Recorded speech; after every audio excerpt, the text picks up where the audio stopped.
Rakafun akan jirtu kabinetota daawwattoota keenya kan daawwataa kun TV FIBT amma immoo dabaree oduu fi odeeffannoo daawwanna rageenyatti jira oduu fi odeeffannoo guyyaa irraa isinitti himuudhaaf lalisaa lamu abboo maqaasu akkasumas gama ogummaa fi teeknikaatiin lammii salamuun nu faana jira hamma xumuraatti nu daawwadhaa isiniin jenna. Egaa oduu fi odeeffannoo keenya akka guyyaa irraatiin dhimmoota walta'aa akka biyyaatti jiran dhimmoota ofirratti qindeessineetti kan jiru kan na bira jiru ammaaf waan qaala'insa jireenyaa Itoophiyaa keessatti mul'ataa jiruuf akkasuma kan gatii boba'aa akka malee dabalu gama biraatiin ammoo ministeerri barnoota ala yeroo irratti barattoonni sadarkaa lammaffaa barnoota cufuudhaan tajaajilawwan hawaasaa garaagaraa kennaa turan yeroo ammaa kana hojii isaanii xumuranii jiru sanaan galateeffatanii kan isaan jirani gama biyya alaatiin ammoo ministeerri muummee Sudaan Abdallaa Hamdaakoom ergaa fonqolcharratti geggeeffamee gara aangootti deebi'anii egaa hojii geggeessota yookaan immoo qondaaltota mootummaa humni waraanaa aangoo kennee fi muudee ture deebisanii aangoo irraa kaasaniiti kan isaan jirani dhimmoota kana lamaantu na bira jira. Tole gara Baargamaattis dabaree biyya Afrikaa kibbaa erga vaayirasiin haaromni yookiin Omicron jedhamu mudate asitti pirezidaantiin biyyattii Cyril Ramaphosanis dhukkuba kanaan qabamee jiru kan jedhu daawwattoota keenya biraan kan geenyu ta'a. Gama biraatti darbuudhaan walgaarreffannaan biyyoota gurguddoo gidduu keessumaayyuu kan biyyoota nukuleer oomishuudhaan beekaman Kooriyaa Kaabaa fi Kooriyaa Kibbaa akkasumas Chaayinaa fi Ameerikaa jidduu gaarreffannaan jiru maal fakkaata kan jedhu irratti gabaasni haarawaa jira. Kanas daawwattoota keenya biraan kan geenyu ta'a qabxii keenya jalqabaatti dabarraa jechuudha. Egaa waan qaala'insa jireenyaa Itoophiyaan keessatti kuftee jirtu irraa kan eegallu yoo ta'u egaa akkuma beekamu yeroo garaagaraatti oduu odeeffannoo keenyaatiin oduu keenyaattis haa ta'u dhimmoota adda addaa keessatti waa'ee qaala'insa jireenya Itoophiyaa kaasaa turuun keenya ni yaadatama. Kana keessatti mootummoonni gamtoomanii akka addunyaatti jiran illee waa'ee qaala'insa jireenya biyyattii kaasaa turuun isaanii beekamaadha. Ammas biyyattiin egaa waraana keessatti kuftee jirtu dabalatee gama qaala'insa jireenyaatiin lammiileen biyyattii hedduu muddamanii akka jirantu gabaafamaa jira. Sana keessatti gatiin midhaan nyaataa akkasumas ammoo gama boba'aaf geejjibaatiin haalonni jiran daran hammaatootii fi lammiilee biyyattiidhaaf haalli addessaa ta'e mudataa jiraachuudha kan gabaafamaa jiru. Haala qabatamaa biyya keessa jiruun lammiilee mana kireeffatanii jiraatan haalli mana karaa daran heddummatee jira akkasumas immoo haalli qamadii ittiin bitatanii nyaatan akkasuma taateewwan garaagaraa itti fayyadamanii jireenyaaf oolfatan haalli uffataa haalli nyaatii haalli dhugaatii haalli za'itii wanti biyya kana keessatti gurguramee lammiileen biyyattii ittiin jireenya isaanii geggeeffatan akka malee dabalee jireenya biyyattii yaaddeessaarra jira. Gama biraatiin ammoo dabaliinsi boba'aa yeroo ammaa kana haalaan gama geejjibaatiin rakkoo fidaatti kan inni jiru.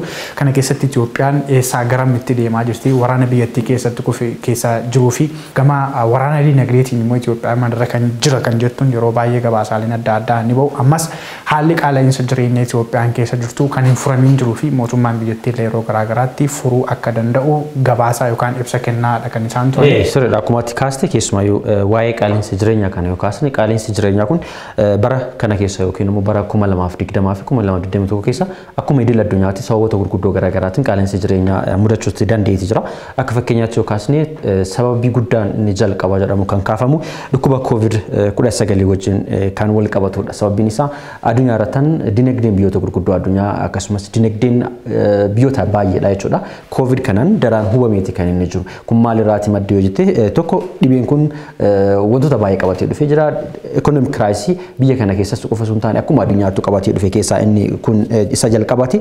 Inni biraa immoo gatii doolaraa wajjin wal qabatudha. Yeroo garaagaraatti doolaarri ol ka'u wajjin wal qabatee fakkeenyaaf dhiyeessa beenzilaa yookiin immoo ba'aa garaagaraa biyyoonni taasisan ol ka'iinsi gatii kana gama kanaan kan doolaaraatiin kan ka'e rakkoo biraa keessa kan inni seensisuudha. Walumaa galatti akkuma jalqaba irratti kaaste biyya keenya keessatti yoo dhufte ammoo kanneen idil addunyaa irra jiran dabalee doolaaraa adda addaasuu danda'a. COVID ta'uu danda'a, rakkoowwan siyaasaa garaagaraa ta'uu danda'a. Wantoonni kun hunduu walitti dabalamuudhaan jechuudha. Dinagdee irratti dhiibbaa guddaa geessee jira. Gama biyya keenyaa keessatti ammoo akkuma kaaste rakkoon guddaan biyya keenya keessatti yeroo ammaa kana keessatti jirtu waraana. Waraana keessatti ammoo gama qaala'insa jireenyaatti yoo dhufte qaala'insa jireenyaa hubuu danda'a. Waraanni kabatti haa geggeeffamu malee indirectly tokkoon tokkoon mana namaa keessa seeniitiin waan inni qabatee dhufu tokkoon tokkoon hawaasa kan miidhuudha. Fakkeenyaaf yoo daawwatte gama Baalee fi gama Booranaa keessatti taatiin deemaa ture hongee wajjin wal qabate hongeen kun dhufuun duratti ammoo homaa hawaannisaa biyyoota naannoo kana keessatti jiran fiduu miidhaa irra geessaati kan inni ture inni biraa ammoo gama uumamaatiin yookiin ammoo fakkeenyaaf dheerachuu roobni dhabamuudhaan yeroo baay'ee turuudhaan sababoota biraati kan kun sababata mataa danda'e kan mataa ofii danda'e kan inni qabudha jechuudha rakkoon kun hundinuu impaaktii kun hundinuu walitti dabalamuudhaan gama uumamaatiinis ta'e gama namtolchee haalli qabatamaa namni Itoophiyaan keessa jirtu keessumattuu lammiileen biyyattii haala amma yeroo ammaa kana yaaddessaa ta'e gatiin boba'aa akka malee dabaluudha keessattuu taaksiin Finfinnee keessattidha hedduminaan kan namoonni fayyadaman jechuudha kana keessatti gatiin taaksii akka malee ni dabala waan irra qarshii lamaan fayyadamte bulee qarshii sadii ta'a akka kanaan haalli taaksii geejjibaallee haala ulfaataadha keessattuu kutaa biyyaadha biyyatti deemuudhaanis ammoo haalonni rakkisoo hin jiraatan gatiin boba'aa dabaluun konkolaachistoonni tajaajila geejjibaa irratti haalli dabaliinsaa kun heddummateeti kan inni jiru kana keessatti immoo gatiin boba'aa biyyattiin fudhattuu fi yeroo ammaatti tajaajilaatti jirtu akka malee dabaluu hordofeeti egaa qaala'insa jireenyaa kana keessaa bahuudhaaf wantoonni barbaachisootiif hojiirra oolfamuu qaban maal fa'aadha kan jedhu yeroo adda addaatti gama mootummaatiin ibsinii kennama daldaltoonni seeraan ala gatiin mi'aa dabaluu yookaan immoo gatiin meeshaalee akka malee dabaluudha kana keessatti humnootiin akka malee biyya tokko balaa keessa buusuudhaaf okkora biyya tokko gaggeessuudhaaf waraanni dinagdee baay'ee hammaataadha waraana dinagdee on jedhanii lafaa kaanii kan gaggeessan namoonni dhuunfaa jiraachuu ni malu kana irratti mootummaan gama isaatiin tarkaanfii garaagaraa fudhachaa yeroo inni ture ni jiraata kana keessatti ammas gatiin haalota adda addaatiin fakkeenyaaf gatiin uffataa gatiin nyaataa gatiin hundumtuu waan ati kaleessa ittiin bitattee har'allee yeroo inni itti dabalee jirutu jira ganama galgala waa bitattee bultee ganama bitachuudhaaf wayita deemtu gatii kaleessa ittiin bitteen har'an bitattu kun waraana dinagdee biyya kana keessatti akka inni itti gaggeeffamaa jirudha kanaan egaa biyya Itoophiyaa keessatti rakkoon kun furamuudhaaf namoonni hundumtuu kallattii isaaniitiin itti gaafatamummaa lammiilee biyyattii eeguu fi waan gochuu qaban sirnaan godhanii waraana dinagdee kana banuurraa osoo of qusatanii kaastee amma gatiin boba'aa dabalaa jira jechuudhaan fakkeenyaaf tiraanspoortii dura naannoo tokkotti ittiin deemtu gatii isaa dabaluu hin jira kana ammoo mootummaan jala bu'ee hordofii taasisee jechuudha yoo gatiin sunis kan dabalchisu ta'e xiyyeeffannoo itti kennuu qaba fakkeenyaaf balaan biyya kana keessa irra geessan keessaa balaan guddaan balaa gama tiraafikiitiin dhufu fakkeenyaaf ammoo balaan konkolaataa irrattan boba'aan gatii isaa dabalee jira sila ta'ee fi taarifni keenyas dabaluu danda'a jechuudhaan humnaa ol namatti fe'uu yookiin ammoo wantoonni akkasii uumamuu danda'a waan ta'eef kana irrattis mootummaan xiyyeeffannoo kennee yerootti uummata isaa appideet gochuu qaba jechuun barbaanna inni biraa dhimma barnootaatti wajjin kan wal qabsiifatu jechuudha barattoonni maatii isaaniitti yeroo deeban kana hojiiwwan garaagaraa hojjetu fakkeenyaaf kanneen dhiiga arjoomaa turan ni jiru kanneen naannoo fakkeenyaaf iddoo baay'eetti yeroo ammaa kana amma gara almost gara dhumaatti haa deemu malee yeroo midhaan facaafametti haamamee gara manaatti galu sila ta'ee fi maatiiwwan yookiin maatiin barattootaa fi barattoonni dhimma kanarratti hirmaataa turan akka jajjabeeffamuu qaban yookiin ammoo akka galateeffatan ministeera barnootaa beeksiseeti kan inni jiru jechuudha kanarraa dubbannee sa'aatii kennamu keessattuu duruma kaaseetti seenaa barattootaa keessa kan jiru wayitaa nuun barachaa turres ni jiraata haala amma Itoophiyaan keessa jirtu rakkoo waraanaatti wal qabatee haalli kun mudachuu mala haa ta'uutii malee garuu duruma kaasee tibba midhaanni sassaabamuu fi keessattuu ammoo naannolee bunni jiranittis haa ta'u taateewwan adda addaa jiran keessatti maatiin akka gargaaramuu qabaniif barattoonni maatii barnoota yeroo torbee lamaaf yookaan torbee tokkoof cufanii maatii wayita tumsan ni jiraata kana keessatti kan baranaa wanti adda barataan ji'a kana jibbullee ni jira gaafa manatti galee jiggala kana keessatti hundumti nama amaloota adda addaa ni mul'isa keessattuu barattoonni gara baadiyyaa immoo baay'ee yeroo isaaniitti jireenya isaaniitti fooyyeffachuudhaan waan adda addaa wayita buna midhaan sassaaban illee ni jiraata sana keessatti kan baranaa immoo kan adda godhu waamicha taasifameeti kan inni ture kanneen baadiyyaa jiraatan warri duula amma biyyi kun duula keessa jirti duula warra ba'aatii turaniif midhaan isaanii sassaabuu kan jedhu irratti fuulleffataati kan isaan turanii namoota kana godhaa turan barattoota kana godhaa turan ministeerri barnootaa irra biyya galateeffateeti kan inni jiru akkasuma dhiiga arjoomuudhaan dhiiga isaanii kan laataniif haala yeroodhaan kan wal qabatu jechuudha. Kanaaf egaa ministeerri barnootaa barattoota hojiiwwan kana irratti bobba'aa turan galateeffateeti kan inni jiru jechuudha. Sanaan egaa barataan haalli inni itti qindoominaan hojii kana hojjetaa ture milkaa'ina isaa keessatti aarsaa guddaa kaffalaati kan isaan turanii barattoonni sadarkaa lammaffaa jechuudha. Egaa barattoonni ammoo gara barnoota isaaniitti deebi'anii sirna barnoota isaanii sirna baruuf barsiisuu sirnaan akka gaggeessan dhaamaniiti kan isaan jiran jechuudha ministeerri barnootaa Dr. Biraanuu Naggaa jechuudha. Kanan egaa oduuf odeeffannoo biyya keessaa kanarratti bargamaatti jechuudha. Akkuma beekamu biyya ollaa keenya Suudaan erga pirezidaantiin duraanii Umar al-Bashir angooraati kaafamanii booda gaagama garaagaraa keessa seenteeti kan isheen jirtu. Sababiin isaa keessumaayyuu biyyoota Afrikaa baay'ee keessatti yeroo garaagaraatti kaasaa turre jirra. Aangoon kallattii seera qabeessaan filannoo geggeessanii kallattii biraatiin walii dabarsuu dhabuun aangoo waliif dabarsuu dhabuu fi fedhii aangootiif qabaniin irraa kan ka'e yeroo garaagaraa tokko irra garaagaraa uumama. Kana keessatti lammiileen biyyattiidhaan ni qoramu. Fakkeenyaaf Suudaan kibbaa fakkeenya jalqabaa kaasuu ni dandeenya jechuudha. Suudaan kibbaa keessatti yeroo darbe fonqolchi mootummaadha geggeeffamee jira. Fonqolcha mootummaa geggeeffame kun ammoo ministeera muummee biyyattii kan mootummaa ce'umsaa biyyattii bulchaa jiran Abdalla Hamdook irratti kan inni geggeeffame. Erga isaan aangoo irraa kaafamanii booda humni waraanaa aangoo qabate ammoo deebisee namoota naaf ta'an jedhan muudeeti kan inni ture yookiin ammoo aangoo kenneefi kan inni ture.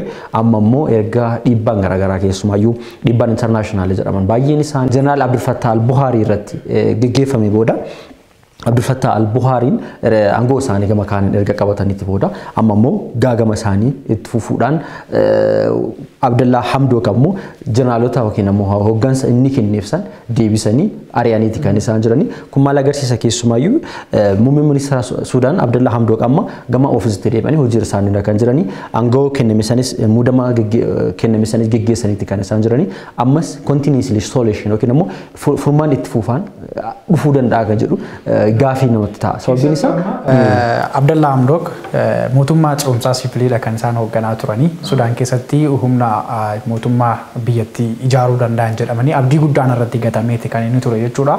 Haa ta'u garuu humni waraana biyyattii akkuma tammaa kaasaa turtee fonqolcha irratti geggeessee kaayyoo isaan qabatanii turan sana akka inni jalaatii kufuu danda'utti danqaa guddaa jalatti kaa'ee kan inni ture jechuudha. Kana keessatti gahee olaanaa akka taphataa turan Jeneraal Abdul Fattah al-Burhaan itti gaafatamummaa guddaa fi dirqama guddaadhaan sirna militarii siisteemii Sudaan keessatti dhaabuu irratti geggeessaatti kan isaan turan. Haa ta'uti malee garuu kaayyoon mootummaa siviilii Sudaan keessatti hundeessuu Abdullah Hamdook qabataati turan milkeessuu keessatti mootummoliin alaa warreen lixaallee dhiibbaa geessaatti kan isaan turan. Erga isaan aangoo irraa fonqolchaman keessattuu Sudaaniif baatiin onkoloolessa 2021 darbee baatii sukkanneessaa Sudaanitti humnooti waraanaa harkatti kufte jedhamuun galmaa'etti kan inni jiru. Sanaan egaa dhiibbaawwan garaagaraa kan gama baankii addunyaatti kan gamtaa Afrikaatiin akkasumas immoo kanneen Ameerikaa mootummoota gamtoomaniitiin dhiibbaa guddaa irratti geggeeffameen egaa Jeneraal Abdullah Fattah al-Burhaan faallee waamicha sana dhaga'uudhaan Sudaan gama dimokiraasiitti ce'uu qabdi, mootummaa siviiliidhaan buluu qabdi, mootummaan ce'umsaa barbaachisaadha biyyattii jedhanii walii galaniiti gara aangootti deebi'an. Aangootti deebi'anii ji'a tokko osoo hin guutin amma gaa aangoo qoqqoodiinsa aangoo sana kan isaan filanii turan yeroo ammaa kana kan isaan diiganii aangoo irraa ari'uudhaan namoota haaraa bakka buusuudhaaf dirqaman. Kana keessatti kaayyoon Abdullah Hamdook mootummaa ce'umsaa siviilii biyya keessatti ijaaruudhaaf akeeka qabatanii turan sana dhugoomsuudhaan namoota tarsiimoo biyyattii karaa nagaatiin karaa dimokiraasiidhaan Sudaaniin qajeelchuu danda'an jedhan bakka buusuu irratti argamu. Kana keessatti egaa ministeerri gama jijjiirraa Sudaan gara dimokiraasiitti ce'uudhaaf itti fufuu qabdi kan jedhu humni waraanaa aangoo qabatee ture yoo nageenyaan aangoo muudamee ture sana gadi hin dhiisu ta'e ammas Sudaan hokkora waliinii keessa seenuu dandeessi jechuudha. Keessumaa ammas Abdullah Hamdook namoota isaan yookiin immoo ministeerota isaan jijjiiran keessaa ministeeronni baay'een isaanii ministeerota pirezidaantii Umar al-Bashiriitiin walitti dhufeenya yookiin immoo walitti hidhata qaban keessaa isaan muraasa jedhamaatti kan jiru. Kun maal agarsiisa biyya san keessatti ammas hiddi yookiin ammoo cheeniin hooggansa duraanii san hooggansa pirezidaantii Umar al-Bashir faana jiru ammas akka jiruu fi gama qaamni sadii biyya san keessatti akka jiru akkasumas qaamni finciltoonni walabaa kanneen jedhamanis ni jiru achi keessa gama qaama afuriitti kan isaan dhiyaatan naannoo san keessa socho'aatti kan isaan jiran. Tokko humna waraanaa pirezidaantii Abdul Fattah al-Buhaariitiin geggeeffamu kanadha. Inni biraa inni siviiliidhaan kan geggeeffamu inni kun ammoo hiddoota pirezidaantii duraanii Umar al-Bashir warra turanidha. Inni kun ammoo finciltoota yookiin ammoo deeggartoota dura pirezidaantii Umar al-Bashir aangoo irraa kaasanidha. Qaamni kun hundi isaaniitu biyya san keessatti aangoo barbaacha yookiin ammoo fedhii aangootu jecha biyya san keessa bu'uuraatti kan namoota kana tiimiiwwan arfan kana walitti fiddee Sudaaniin ceesisuun immoo daran ulfaataa fi qormaata guddaa Abdullah Hamdookiif qormaata mataa dhukkubbii jabaatti ta'etti kan inni jiru. Kana keessatti Sudaan dimokiraasiidhaan buluu fi mootummaan siviilii hundeeffamuu qaba. Mootummaan siviilii hundeeffamuuf immoo qaamoleen amma afranatti heerte kun wal ta'anii Sudaaniin ceesisuudhaaf danqamoodha.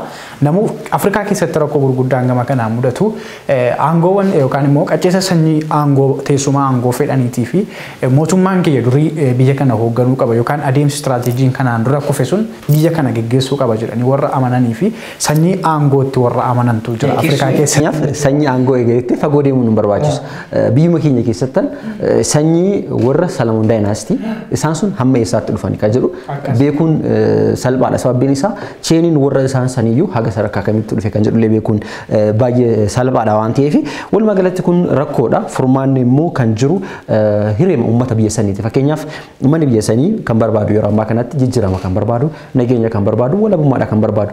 Walabummaa nageenyaa fi guddinni biyya sanii kan fiduu danda'u immoo uummatummaa yookiin immoo hooggantootuma biyya saniiti walii galanii akkuma yeroo fincila gaggeeffamee ture isa keessatti keessumaa uummanni Suudaan fakkeenyaaf uummata egeree biyya isaanii murteessuudhaaf tattaafatudha. Hiriirota garaagaraa hiriirri uummanni biyya sanii gaggeessaa jiru kan abdii biyyoota baay'ee ta'uu danda'u. Sababbiin isaa mootummaan humna siviilitiin hoogganamu erga aangooraati ka'ee booda humni finciltoota yookiin immoo humni qabsoo gaggeessaa jiran kun akka mootummaan siviilii bakka itti deebi'uuf humna waraanaa irratti ka'aati kan isaan turan. Kun maal agarsiisa? Kan isaan barbaadan humna siviilitiin hoogganamuu fi mootummaa dimokiraataatiin hoogganamuu waan barbaadaniif jechuudha. Kun abdii kan isaanitti horuudha. Qabxii keenya sattaanitti kan nuti dabalu taachaa. Pirezidaantiin Afrikaa Kibbaa Siiriil Raamaafosaan egaa dhibee COVID-19 dhaan qabamaniiti kan isaan jiranii. Kanas immoo qabeessisee waajjiruma isaaniitti gama Tiwutara isaaniitiin egaa kaleessa galgala ibsaniiti kan jiran jechuudha. Dilbata kaleessa galgala COVIDiin qabamuu isaanii yeroo Tiwutara irratti ministeerri waajjira pirezidaantii biyyattii gabaasaati kan inni ture. Waan COVIDii yookaan immoo dhibee haaraa koronaa vaayirasii Saawuz Afrikaa keessa yookaan immoo Afrikaa Kibbaa keessatti argamee tureen wal qabatee Afrikaan Kibbaa haala malleetiin yeroo amma fakkeenyaaf COVID-19 wayita Chaayinaa keessatti argame jedhamu maddi dhibee kanaa asii achi jechuudhaan biyyootiin garaagaraa irratti wal lolaa wal dhiisaa lakkii asmiti lakkii achi jechuudhaan wal komii quba walitti qabuutu ture. Garuu koronaa vaayirasii haaraa kan Saawuz Afrikaa keessatti argameetiin dafanii arguudhaan koronaa vaayirasiin kun asitti argame Saawuz Afrikaa keessatti argame jedhanii ibsuu isaaniitiin galateeffamuu qabdi turte Saawuz Afrikaa. Garuu ammoo sababii dhibee kana nu biratti argame jennee ibsa kennine yookaan immoo dafnee akka inni yaala argatuuf taasisnee fi qoqqobbiiwwan garaagaraa nurra kaamera jechuun Saawuz Afrikaan komishee dhiyeessaati kan isheen turte. Kana keessatti egaa pirezidaantiin Afrikaa Kibbaa Siiriil Raamaafosaaniitti illee qoqqobbii biyya isaanii keessaa bahuu hin qabne irratti darbatameeti kan inni ture jechuudha. Egaa waan dhibee COVID haaraan kun achi keessatti argameef osoo hin taane dhibee sanaan qabaman osoo hin taane garuu dhibeedhuma COVID-19 dhaan qabamuu isaaniiti kan gabaafamaa jiru sanarraa dudubbanne. Keessumayyuu pirezidaantiin Afrikaa Kibbaa kun yeroo garaagaraatti fakkeenyaaf biyyoota lixaatiin yeroo isaan biyyoota lixaa balaaleffataa turan daawwanneeti kan ture. Sababbiin isaa akkuma jalqaba kaasti erga dhibeen kun biyya keenya keessatti mudate gama dinagdeetiin dhiibbaan irratti taasisuudhaaf wanti godhamaa jiru dhaabbachuu qaba jechuudhaan dubbataati kan isaan turani. Walumaa galatti yeroo darbe immoo tibbaa darbee kana keessatti biyyoota lixaa Afrikaa kanneen akka Senegaal fa'aa daawwataati kan isaan turan. Yeroo daawwii sanatti yeroo gara biyyaatti deeban nagahuma kan isaan turani. Erga turanii booda irratti jechuudha Cape Town keessatti jechuudha mana jireenya isaanii keessatti dhibee kanaan qabamuu isaanii akkuma ibsite Tiwutara isaanii irratti beeksaniiti kan isaan jiranii. Itti aanaa isaanii kan turan ammoo David Mapuza pirezidaantii biyyattiidha ta'uudhaan yeroo ammaa kanatti aangoo isaanii san itti fayyadamuudhaan gaggeessaati kan isaan jiran jechuudha. Iddoo pirezidaantummaa isaanii jechuudha. Walumaa galatti maal agarsiisaa pirezidaantiin kun vaayirasii kana ofirraa ittisuudhaaf talaalliiwwan jiranis fayyadamaa akka turan himamaati kan inni ture. Ta'us amma erga dhibee kanaan qabamanii booda biyyoonni adda addaa yookiin ammoo pirezidaantoonni biyyoota garaagaraa illee akka daddafanii dhibee kanarraa bayyanatanii hojii isaaniitti deebaniif waamicha taasisaati kan isaan jiran jechuudha.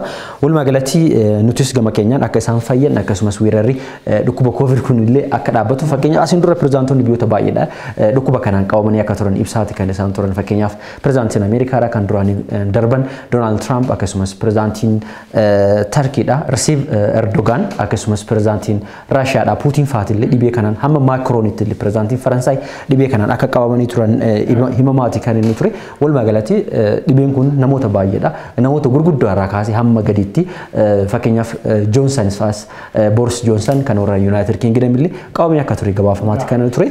Kanaaf bayyanatanii akka deeban abdii qabna jechuudha. Akkuma ammayyuu kaastee pirezidaantiin yookaan immoo bulchitoonni biyyoota adda addaa ergaa bayaannadhaa fayyaa jedhudha maafiiti kan isaan turanii as Itoophiyaadhaas immoo ergaan gama South Africa yookaan immoo Afrikaa kibbaatti qaariyeeti kan inni jiru gama muummee ministeera Itoophiyaa Dr. Abiy Ahmediitiin jechuudha.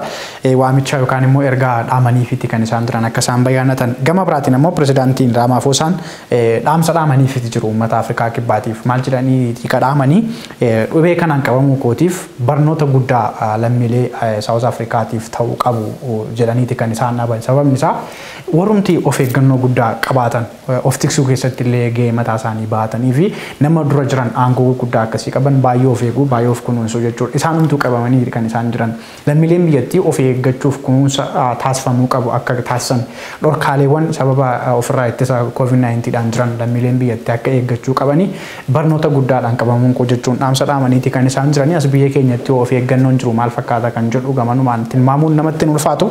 Kana yoo jenne egaa yeroon keenya deemaa waan jiruuf ajandaa keenya isa dhumaa irratti dabarree muraasa isaa kaasnee kan osoo golamnee gaarii. Isumayyuu ajandaa keenya xumuraa kan nuti taasifannu jechuudha. Kooriyaa Kaabaa fi Kooriyaa Kibbaati kan nuti irraatii dubbannu. Akkuma beekamu biyyoonni kunniin lamaan obbolaadha kan isaan turanii wal gaarreeffannummaa akkasumas waraanuma garaagaraatii fi propoogaandaa garaagaraatii kan isaan adda bayanii keessumayyuu Kooriyaan Kaabaa Kooriyaa Kibbaa caalallee Kooriyaan Kaabaa biyyoota addunyaa adda addaa irraa kophatti of baasuudhaan aangoo ishee qabdu yookiin humna isheen qabdu agarsiisaati kan isheen turte jechuudha. Biyya nama tokkoon hoogganamtuudha jechuudha. Waamaatii kan isheen turte Kooriyaan Kaabaa Kim Jong Un akka barbaadetan biyya kana hoogganu akkasumas imammoota garaagaraa biyya kana keessatti labsuudhaan nama beekamanidha. Kooriyaan Kibbaa yoo fudhatte immoo gargaarsa biyyoota lixaa keessumayyuu Ameerikaa irraa isheen argattuun yeroo garaagaraatti qeeqamaati kan isheen turteertu jechuudha. Kooriyaan Kibbaa gargaarsa Ameerikaatiin alas biyyoota garaagaraatiin wal gaarreeffannaan isheen taasiftu beekamaadha. Fakkeenyaaf biyyoota akka Chaayinaa dabalatee Kooriyaan kun walitti dhufeenyi isaan qaban baay'ee ulfaataadha. Sababni isaa Kooriyaan Kibbaa yeroo baay'ee akka da'oo lammataa Ameerikaattis kan isheen ilaalamtu. Sababni isaa Ameerikaan waraana guddaa ta'e Kooriyaa Kibbaa keessa kan isheen qabdu akkasumas biyyoota san keessaa kan isheen qabdudha. Kooriyaa kanaan achi bira waraana kana achi kaa'atteetiin Kooriyaa Kaabaa kan isheen sodaachiftu sila ta'eef jechuudha. Kanaaf bu'uuraalee garaagaraa kan isheen kaan fakkeenyaaf walitti araaramu yookiin ammoo waliigaltee tokkorra ga'uudhaaf imaammatoota garaagaraa kan isaan kaan fakkeenyaaf of fudhanne Kooriyaan Kaabaa Kooriyaa Kibbaa wajjin akkasumas biyyoota kaanii wajjin walii galuudhaaf qabxiin jalqabaa yookiin ammoo furmaanni jalqabaa nuti kaa'achuu qabnu jedhanii isaan kaatan baay'eetu jira. Kana keessaa tokko fakkeenyaaf Ameerikaan olaantummaan ishee biyyoota addunyaa adda addaa irratti gama nukularaatiin akkasumas gama dinagdee waariin geggeessitu dhaabuu qabdi kan jettu Kooriyaan Kaabaa yeroo garaagaraatti ibsaati kan isheen turte. Kan ammoo haaldureen isheen keettu kun ammoo ijoo Ameerikaadha yookiin ammoo Ameerikaan tarsiimoowwan imaammata Ameerikaa wajjin kan walitti hin simannedha kan Kooriyaan Kaabaa yeroo garaagaraatti keettu. Kanaaf Chaayinaan Kooriyaa Kaabaa faana deemuudhaan akkasumas Ameerikaan ammoo Kooriyaa Kibbaa faana deemuudhaan yeroo garaagaraatti wal gaarreeffannaan isaanii ammoo walitti bu'iinsi biyyoota kanaa akka daraan jabaatu iyyuu godheeti ta'e jechuudha. Keessattuu biyyi kun addunyaan kun waraanaanidha kan isheen wal sodaachistu haalli amma Raashiyaa fi Ameerikaan itti jiran keessattuu ammoo Chaayinaa fi Ameerikaan itti jiranii Kooriyaa Kaabaa fi Kooriyaa Kibbaa gidduuttis ammoo jarreen kana lamaan fayyadamuudhaan wal dhabdeen dhimmoota niwuukilaaraa irratti isaan wal falmaa jiran haala yaaddeessaadha kan jiru akkuma tammayyuu kaastee Chaayinaan dantaa isheen gama Kooriyaa Kaabaatiin deeggaruudhaan Ameerikaa irratti dhiibbaa geessisuudhaaf Kooriyaa Kaabaa deeggartu haala olaantummaan Ameerikaa ittiin kufuu danda'u irrattidha.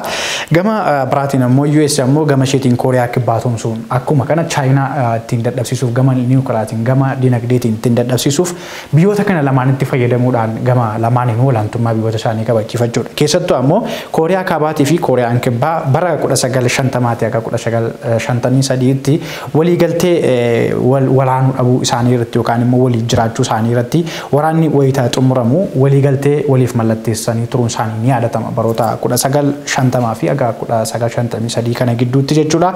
Waliigaltee dhukaasa dhaabuuti malee gaa ergasiiti nagaan akka buuf waliigaltee mallatteeffame lamaan isaanii gidduutti hin jiru. Nagaan waraana dhaabuudhaaf waliigaltee mallatteessuun akkuma jirutti ta'e waan waraanaa irratti jechuudha. Garuu nagaa biyya sana keessatti buusuudhaaf waliigaltee nagaa ammatti mallatteeffamee jiru. Waliigalteen mallatteeffamee hagan jiraanetti immoo biyyoonni gurguddatan kallixaasa ta'u akkasuma Raashiyaa fi Chaayinaa illee jechuudha. Giddu seentummaadhaan ajandaawwan mataa isaanii bixxilanii itti kennuudhaan biyyoonni kun lamaan waliigaltee nagaa buusuudhaaf walii mallatteessan waan hin qabneef sanarratti hokkorri garaagaraa akka uumamu biyyoonni akka wal nyaatan akka wal quncisanii fi ajandaawwan garaagaraa dhimmoota niwuukilaaatiif kan irratti bobba'aniif akka wal nyaatan taasisuu irratti gaheen biyyoota kanneenii baay'ee ulfaataadha. Egaa waan Kooriyaa Kaabaaf Kooriyaa Kibbaa akkasumas waan Ameerikaa fi Chaayinaa Raashiyaa fa'aa gidduu seentummaa isaanii yoo kaasne yeroo baay'ee haalota adda addaa fayyadamuu qabxii baay'ee kaasuu dandeenya. Keessumaayyuu fakkeenyaaf qabxiilee haal duree isaan kaa'atan kan jenne keessa yeroo garaagaraatti fudhanne fakkeenyaaf Ameerikaan akkuma jalqaba irraa kaase imaammanni isheen barbaadu yookiin amtarsiisummoo isheen barbaadu inni guddaan Kooriyaan kaabaa nukileera dhaabuu qabdiidha. Kooriyaa kaabaa qofaa miti Iraanis dhaabuu qabdi jechuudhaan yeroo garaagaraatti poolisii isaanii keessa kan isheen kaa'atanidha. Kana diduudhaan ammoo Kooriyaan kaabaa waraana yookiin ammoo loltoota gara 75,000tti dhiyaatu yeroo garaagaraatti kan isheen bobbaastu jechuudha. Kun gaarreeffannaa yookiin ammoo akka isaa walitti dhufanii nageenyaaf marii nageenyaa hin taasifne kan isheen taasisuudha. Kooriyaan kibbaa tarsiimoowwan isheen fayyadamtu yookiin ammoo pirezidaantiin biyyattiidhaa yeroo garaagaraatti waraana akka dhaabatu lammiilee nagaa akka barbaadan ibsaati kan isaan turanii. Kanas Chaayinaan ni deeggarti haa ta'u malee Chaayinaan haa deeggartu malee kallattiidhaan itti involve goote Kooriyaa kibbaa gama kanatti force gochuu irratti hammas guddaadha miti jechuudhaan kan isheen qeeqamtu. Sababiin isii Kooriyaan kibbaa michuu Ameerikaati malee Kooriyaa kaabaa waan hin taaneef jechuudha. Walumaa galatti qabxiin kun baay'ee nu haasofsiisuu danda'a sa'aatii keenya wajjin deemuudhaaf. Gara fuulduraatti taateewwan kana irratti bahan hordofuudhaan daawwattoota keenya biraan kan geenyu ta'a jechuudha. Kanarraa sumarratti haa kunuunfinu. Baay'ee naganuudhaan miti. Daawwattoota keenya hordofuu odeeffannoon keenya akka guyyaarraa kana kan fakkaatu ture dhimmoota biyya keessaa akkasuma akka biyya alaa irratti fuulleffachuun kan isin biraan gahaa turre Allalisaa Alamuu waa'illi koo abboomaa qaasoo gama ogummaa kaameraaf teeknikaatti nammoo Lammii Solomoon nu faana ture gama keenyaan nagaatti qophiileen FIB afanitti fufu horaa bulaa.